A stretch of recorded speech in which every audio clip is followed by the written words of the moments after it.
নারীরা যখন পর্দা করে তখন আল্লাহ রাব্বুল ইজ্জতের রহমত এবং বরকতের মধ্যে পড়ে যায় এবং তাকে হেফাজত করার দায়িত্ব হয়ে যায় আল্লাহ রাব্বুল ইজ্জতের। আর যখন সে পর্দাচ্যুত হয়, সে শয়তানের দুস্থ হয়ে যায়, শয়তানের ভাই হয়ে যায়, শয়তানের আত্মীয় হয়ে যায়।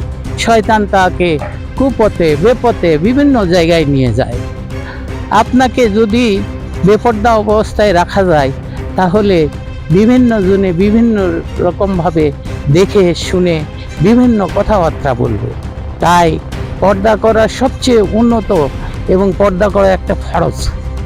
আর নারীরা যদি পর্দা না করে তাহলে সেই নারী ধ্বংস হবে, নিশ্চয়ই ধ্বংস হবে। কারণ পর্দা না করলে যেমন একটা কলা যখন ছিলে রাখা যায় কিছুক্ষণের মধ্যে মাছি পড়ে নষ্ট হয়ে যায়, একটা মেয়ে মানুষও আল্লাহ পাক তাকে পর্দা পুশিদা দিয়ে সৃষ্টি করছে, তাদের পর্দা করতে বলছে এবং পর্দা যদি না করে সঙ্গে সঙ্গে তার উপর ধ্বংসলীলা নেমে আসে।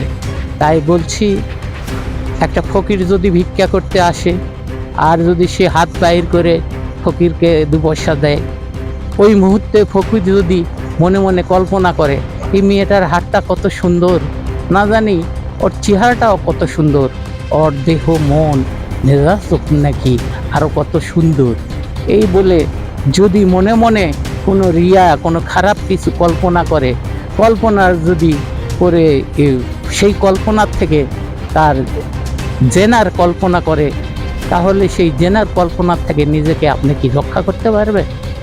তাই কারোর সঙ্গে সামনে যেন না, ইসলামী শরিয়া মতে ইসলামী কায়দায় চলবার জিন্দেগি চালাবার চেষ্টা করেন এবং নিজেকে পর্দা পুশিদার মধ্যে রাখবার চেষ্টা করেন। পর্দাই হচ্ছে মেয়েদের সবচেয়ে নিরাপদ স্থান এবং নিরাপদ জায়গায়।